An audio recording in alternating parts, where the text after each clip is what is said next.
Look around you. That chair, that wall, that screen you're staring at. None of it is solid.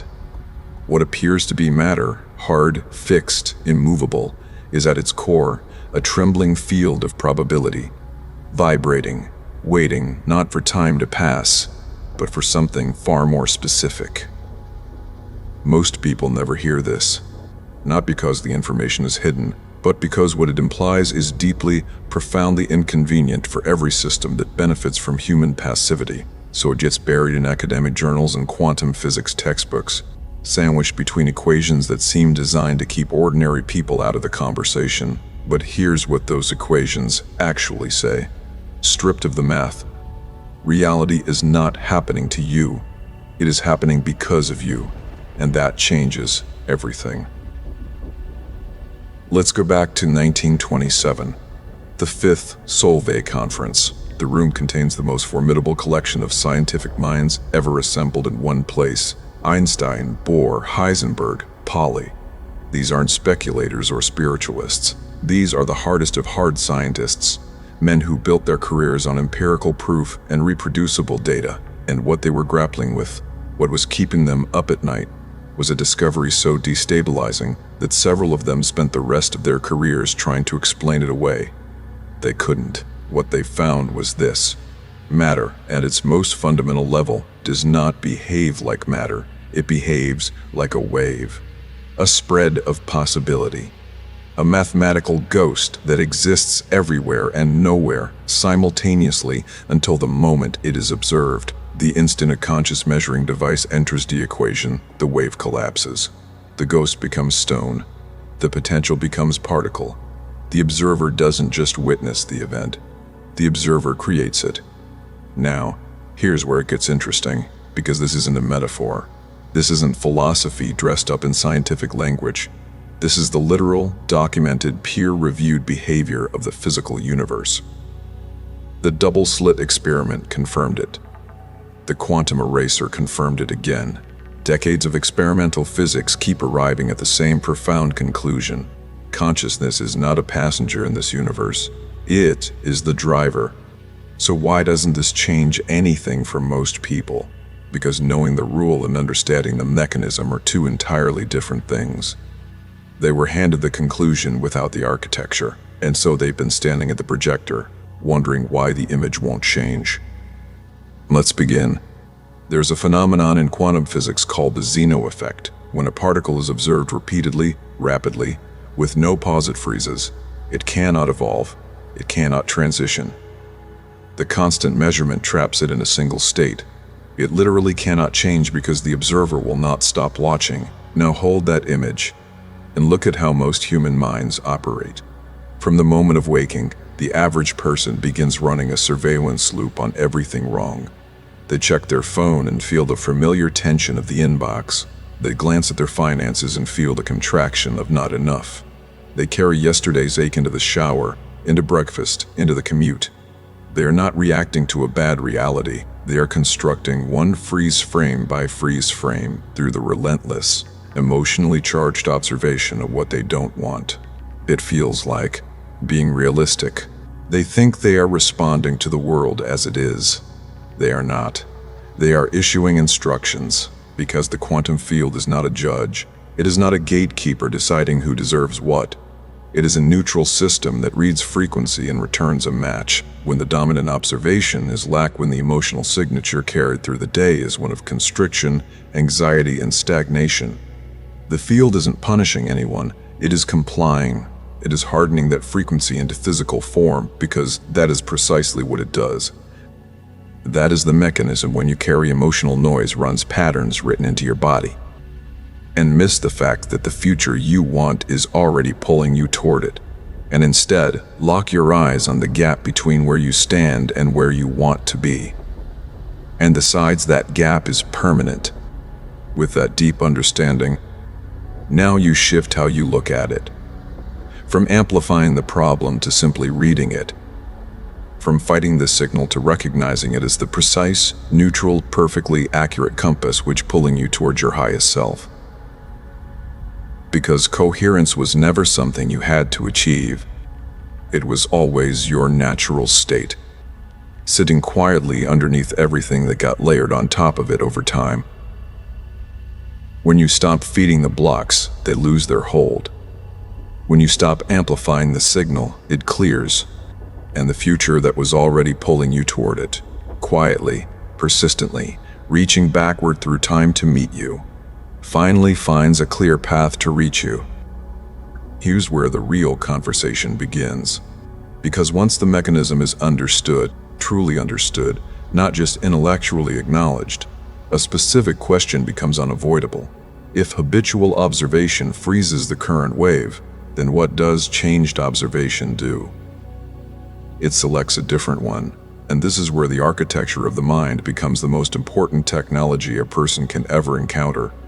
Not productivity systems, not networking strategies, not brute force discipline. The architecture of observation what the mind is pointed at, what emotional frequency accompanies that gaze, and how consistently that state is held, is the variable that determines which wave collapses into lived experience. Einstein said it plainly: the field is the sole governing agency of the particle. The invisible precedes the visible. The frequency precedes the form. What you carry internally as an emotional observational reality is not a response to the physical world. It is the blueprint for it. Most people have this backwards their entire lives.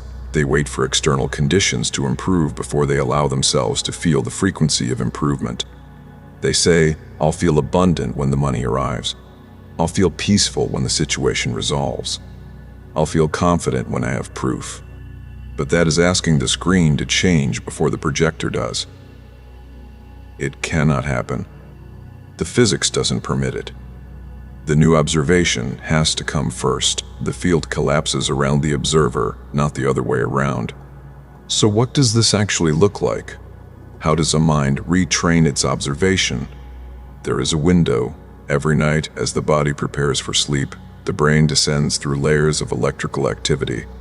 It moves from beta, the analytical, problem-solving, ego-dominant state, down through alpha, and finally into theta, the threshold state, the hypnagogic edge between waking and sleep. In theta, the critical faculty dims. The part of the mind that constantly evaluates, doubts, compares, and contextualizes. The part that keeps reinforcing the current wave goes quiet. And what remains is pure, unfiltered observation. The observer without the editor. This is not a metaphor. EEG studies confirm that theta is the state in which the subconscious mind is most receptive to new imprinting. It is the same state children operate in for the first 7 years of life, the years during which core identity, core belief, and core emotional patterning are established. It is the same state induced by deep hypnosis. The gate is open. The field is listening. This is the protocol. 3 steps, 1 window. Every night. Step 1. Dissolve the observer's identity. As the body settles into stillness, the mind releases its attachment to the labels it carries, not the name, not the history, not the story of what has or hasn't worked. What remains is a point of pure awareness. No biography, no limitation, no fixed coordinates in the problem space. This is the return to the wave state, the slate before any collapse. Step 2. Inhabit the new wave. Not as a wish, not as a prayer directed at something distant. A wish creates distance. It implies the desired reality does not yet exist, which is itself an observational instruction that keeps it elsewhere. Instead, occupy the emotional signature of the already realized version. If it is abundance, locate the specific somatic experience of financial ease, the quiet of a mind that doesn't calculate before it acts. If it is health, feel the specific aliveness of a body that functions without resistance. This isn't imagination. This is frequency selection. This is tuning to a wave that already exists in the field and pulling it toward collapse. Step 3. Hold the seal. In the final moments before sleep, the last conscious act is to anchor that feeling, not the image, not the story, but the feeling with a sense of completion, not hope, not wanting, completion. The field does not respond to wanting, It responds to observation. An observation, in the language of completion, held in the potent Theta window, is the most direct instruction that can be issued to the quantum architecture of reality.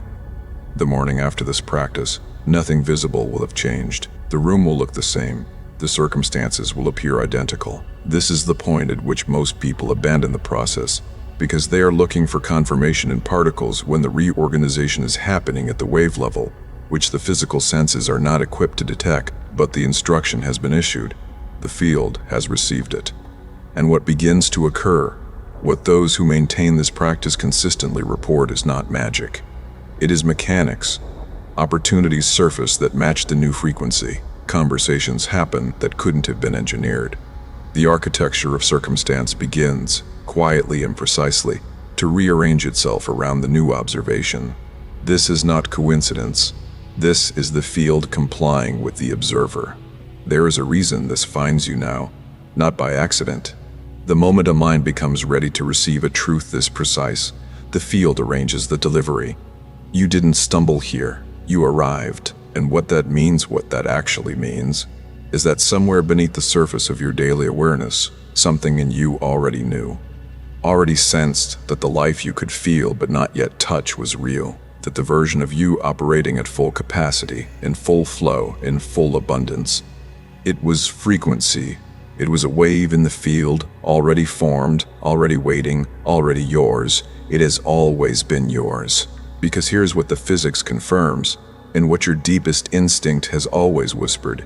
You are a conscious observer in a responsive universe, the most sophisticated instrument in existence. Built at the quantum level, to select reality, not endure it. Every great shift that has ever occurred in human life began not with a new opportunity, but with a new observation. Someone, somewhere, decided to hold a different frequency, to inhabit a different wave, to stop waiting for the world to change and instead become the version of themselves around whom the world had no choice but to rearrange.